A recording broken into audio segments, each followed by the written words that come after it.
Hello दोस्तों, आज हम बात करेंगे इंटरनेट के बारे में। इंटरनेट जो कि बच्चों से लेकर बूढ़ों तक सभी यूज़ करते हैं। क्या आप जानते हैं कि इंटरनेट को कंट्रोल कौन करता है? शायद कुछ लोगों को लगता हो कि यूट्यूब, गूगल, फेसबुक कंट्रोल करता हो क्योंकि उनके पास बहुत सारा डेटा होता है। ये सच नहीं है, क्योंकि आप खुद की वेबसाइट बना सकते हो और ये उनमें इंटरफेयर नहीं कर पाएंगे। सवाल ये है कि जब आप अपनी वेबसाइट बना रहे हो, कौन आपको जगह दे रहा है इंटरनेट पे आपको वेबसाइट बनाने के लिए? क्या कोई अथॉरिटी है जो आपको कह सकती है कि आप कौन सी वेबसाइट बना सकते हो, कौन सी नहीं? इस वीडियो में मैं आपको इंटरनेट के बारे में बताऊंगा। इंटरनेट पूरी दुनिया में फ्रीडम और डेमोक्रेसी मेंटेन करने के लिए एक इम्पोर्टेंट टूल है। चाइना जैसी कंट्रीज़ हैं जो अपने सिटीजन्स को कम्प्लीटली ब्लॉक ऑफ करके रखती हैं कुछ वेबसाइट से, जैसे कि गूगल, फेसबुक, यूट्यूब। वहाँ पर परमानेंटली ब्लॉक्ड हैं क्योंकि चाइनीज़ गवर्नमेंट एक तरह से ब्रेन वॉश करना चाहती है अपने सिटीजन्स का। इसलिए इंटरनेट क्या है उसे समझना बहुत ज़रूरी है।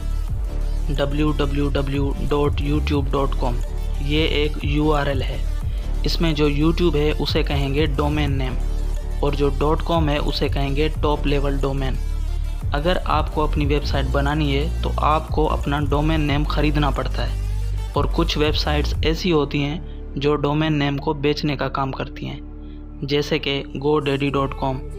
अगर आपको डोमेन नेम ख़रीदना है तो आप GoDaddy.com पर जाएंगे। लेकिन सवाल ये है कि GoDaddy.com को किसने हक दिया कि वो डोमेन नेम बेचे? कोई तो होगा ना जिसने GoDaddy.com को अथॉरिटी दी होगी कि तुम डोमेन नेम बेचो। अगर कोई नहीं है तो GoDaddy इंटरनेट का बॉस बन गया एक तरह से, लेकिन ऐसा नहीं है। उसके ऊपर एक और अथॉरिटी है।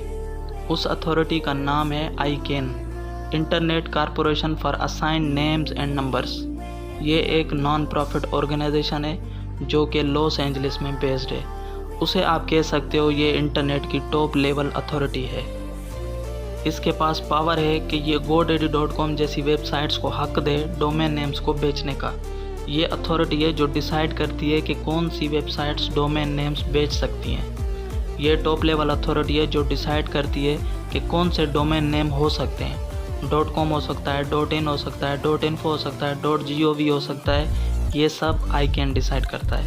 हालांकि ये नॉन प्रॉफिट ऑर्गेनाइजेशन है, लेकिन ये टॉप लेवल डोमेन नेम्स को बेचती है बाकी कंपनीज़ को बिडिंग करके।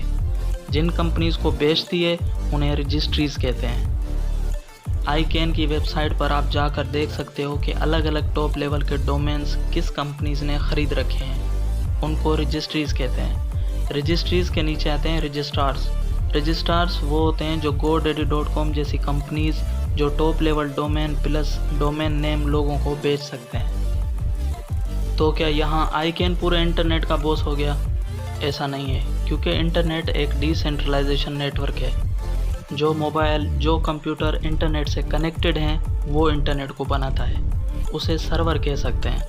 आपके मोबाइल फ़ोन को, आपके कंप्यूटर को कोई डेटा सेंटर है जो हर एक सर्वर को एक दूसरे से कनेक्ट करता है। पूरी दुनिया के अंदर बड़ी बड़ी अंडर वाटर केबल्स बिछी हुई हैं जो दुनिया भर के कंप्यूटर्स को एक दूसरे से कनेक्ट करती हैं, जिससे इंटरनेट बनता है। अब आप पूछोगे कि मेरा फ़ोन तो किसी वायर से कनेक्टेड नहीं है, तो इस पे इंटरनेट कैसे चल जाता है? मोबाइल फ़ोन दोस्तों मोबाइल टावर से चलता है, जिसमें 3G 4G के सिग्नल्स मिलते हैं। उसकी कोई ज़्यादा रेंज नहीं होती। जो मोबाइल फ़ोन का टावर है वो वायर से कनेक्टेड होता है। एक तरह से आप कह सकते हैं कि जिस कंपनीज़ ने वायर बिछाई हैं उनके पास काफ़ी सिग्निफिकेंट पावर है, क्योंकि वो इंटरनेट को अलग अलग जगह पर पहुंचा रहे हैं। दूसरा आप कह सकते हैं कि जो कंपनी ज़मीन पर वायर बिछाकर आपके घर घर तक ये वायर पहुंचा रहे हैं, उसको केबल से कनेक्ट कर रहे हैं और कंप्यूटर को पूरी दुनिया के साथ कनेक्ट कर रही हैं, उनके पास भी काफ़ी सिग्निफिकेंट पावर है। उन्हें हम ISPs कहते हैं, इंटरनेट सर्विस प्रोवाइडर्स। ये गवर्नमेंट के कहने पर कुछ वेबसाइट्स को ब्लॉक करवा सकते हैं, अगर गवर्नमेंट कहती है तो। लेकिन इतनी भी पावर नहीं है इनके पास कि ये बहुत सारी चीज़ें कंट्रोल कर सकें, क्योंकि VPN लगाकर आप ISPs की ब्लॉकेज को ओवरकम कर सकते हैं। जैसे हर मोबाइल फ़ोन का एक नंबर होता है जिससे आप दूसरे मोबाइल पर कॉल लगा सकते हैं, वैसे ही हर डिवाइस जो इंटरनेट से कनेक्टेड है उसका एक IP एड्रेस होता है। चाहे वो आपका कंप्यूटर हो, चाहे आपका स्मार्टफोन हो या कोई भी सर्वर हो, जैसे कोई डेटा सेंटर हो गया जो इंटरनेट से कनेक्टेड है, उसका एक आईपी एड्रेस होता है। हर वेबसाइट का एक आईपी एड्रेस होता है। जैसे कि एक फ़ोन कॉल किसी नंबर पर लगाते हो तो किसी और फ़ोन पे कॉल जाती है जिससे आप बात कर सकते हैं।